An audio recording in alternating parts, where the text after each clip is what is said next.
Dr. Seuss's Sleep Book, 50th Anniversary Edition. This book is to be read in bed.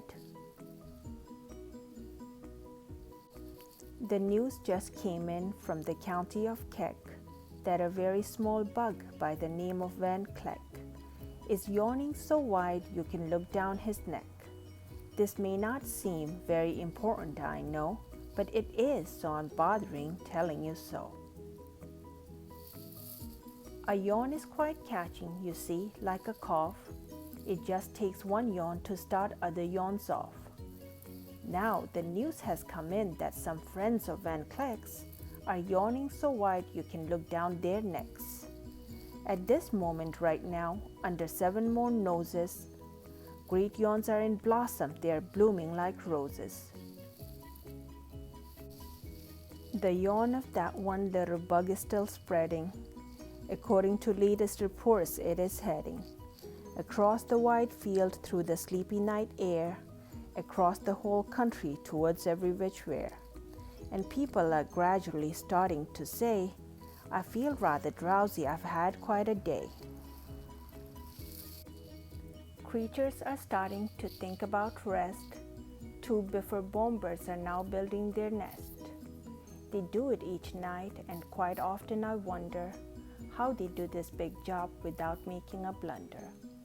But that is their problem, not yours and not mine. The point is they're going to bed, and that's fine. Sleep thoughts are spreading throughout the whole land. The time for night brushing of teeth is at hand. Up at Herkheimer Falls, where the great river rushes and crashes down crags in great gargling gushes, the Herkheimer sisters are using their brushes. Those falls are just grand for toothbrushing beneath, if you happen to be up that way with your teeth. The news just came in from the castle of Krupp that the lights are all out and the drawbridge is up. And the old drawbridge drawer just said with a yawn, my drawbridge is drawn and it's going to stay drawn till the milkman delivers the milk about dawn. I'm going to bed now, so nobody better come round with the special delivery letter. The number of sleepers is steadily growing. Bed is where more and more people are going. In Culpeper Springs, in the Stilt Walkers' Hall, the Stilt Walker stilts are all stacked on the wall. The Stilt Walker walkers have called it a day. They're all tuckered out and they're snoozing away. This is very big news, it is important to know, and that's why I'm bothering telling you so. Way out in the west, in the town of Merced, the Hinklehorn Honking Club just went to bed. Every horn has been quietly hung on a hook for the night in its own private Hinklehorn nook. All this long, happy day they have been honking about, and the Hinklehorn honkers have honked themselves out. But they'll wake up quite fresh in the morning, and then they'll start right in Hinklehorn honking again.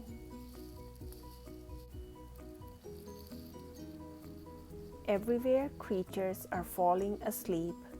The collapsible Frink just collapsed in a heap. And by adding the Frink to the others before, I'm able to give you the Who's Asleep score. Right now, 40,404 creatures are happily, deeply in slumber. I think you'll agree that's a whopping fine number. Counting up sleepers? Just how do we do it?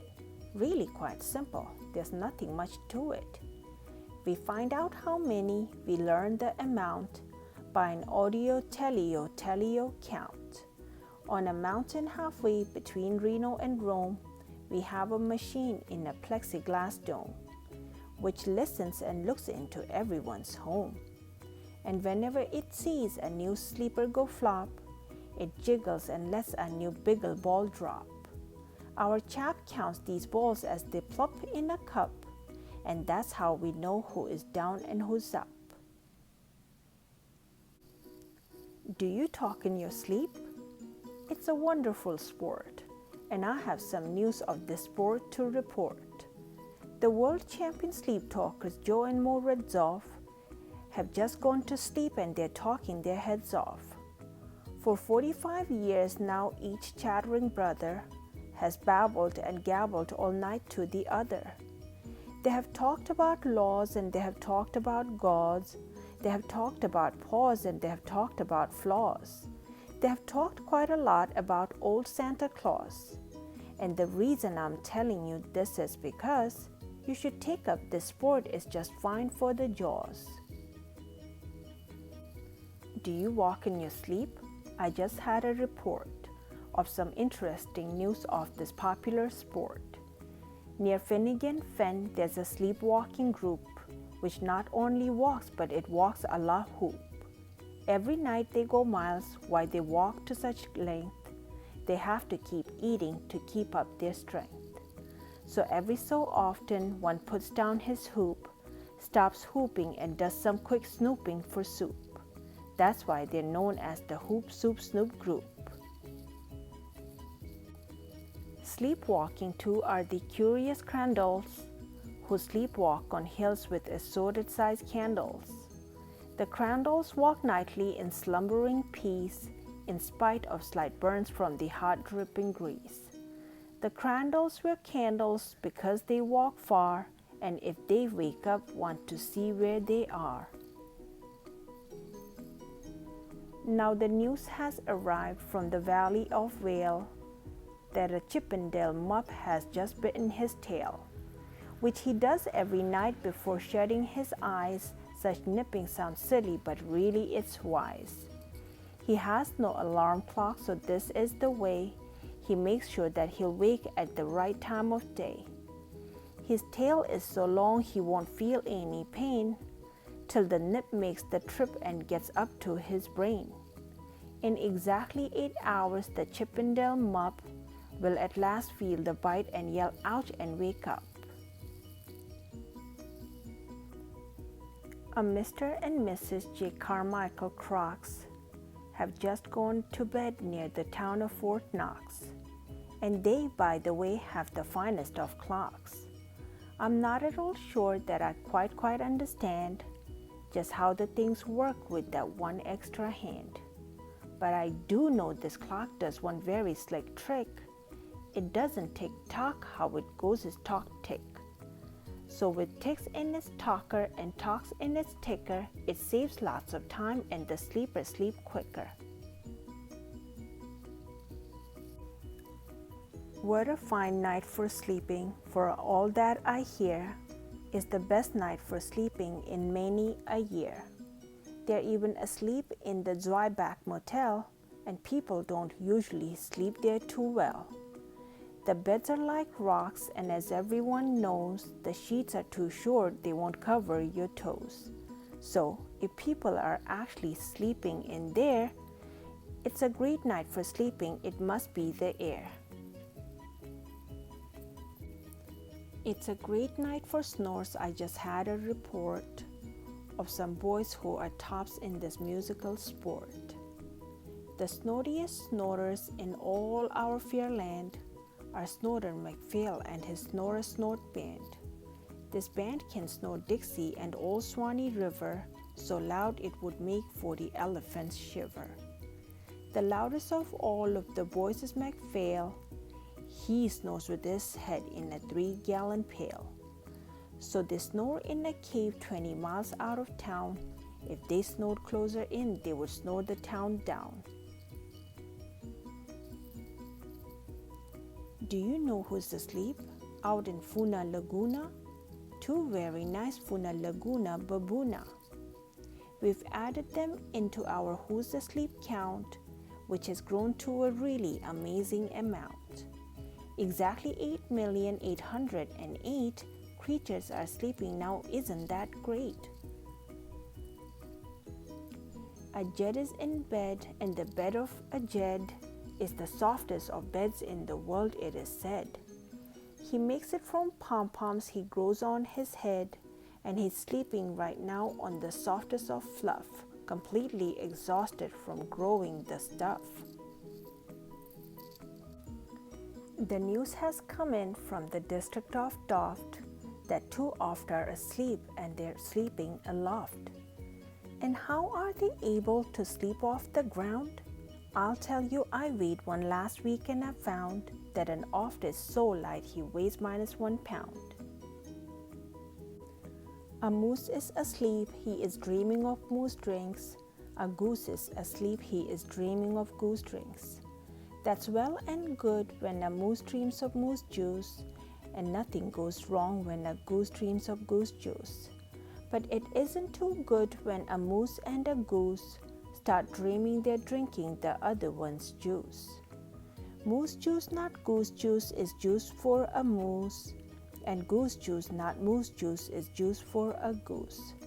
So when goose gets a mouthful of juices of mooses and moose gets a mouthful of juices of gooses, they always fall out of their beds screaming screams. So I'm warning you now, never drink in your dreams. Speaking of dreaming, I think you should note that the Bumbletub Club is now dreaming afloat. Every night they go dreaming down Bumbletub Creek, except for one night every 3rd or 4th week, when they stop for repairs 'cause their Bumbletubs leak. But tonight they're afloat, full of dreams, full of bliss, and that's why I'm bothering telling you this. At the fork of a road in the Val of Vavode, 5-foot weary salesmen have laid down their load. All day they have raced round in the heat at top speeds, unsuccessfully trying to sell zillions of seeds which nobody wants because nobody needs. Tomorrow will come, they'll go back to their chore, they'll start on the road zillion once more. But tonight they have forgotten their feet are so sore, and that's what the wonderful nighttime is for. Everywhere creatures have shut off their voices, they've all gone to bed in the beds of their choices. They're sleeping in bushes, they're sleeping in crannies, some on their stomachs and some on their fannies. They're peacefully sleeping in comfortable holes, some even on soft-tufted barbershop poles. The number of sleepers is now past the millions, the number of sleepers is now in the billions. They are sleeping on steps and on strings and on floors, in mailboxes, ships, and the keyholes of doors. Every worm on a fish hook is safe for the night. Every fish in the sea is too sleepy to bite. Every whale in the ocean has turned off his spout. Every light between here and Farfoodle is out. And now adding things up, we are way beyond billions. Our who's asleep score is now up in the zillions. 99 zillion, 9 trillion, and 2 creatures are sleeping, so how about you? When you put out your light, then the number will be 99 zillion, 9 trillion, and 3. Good night. The end.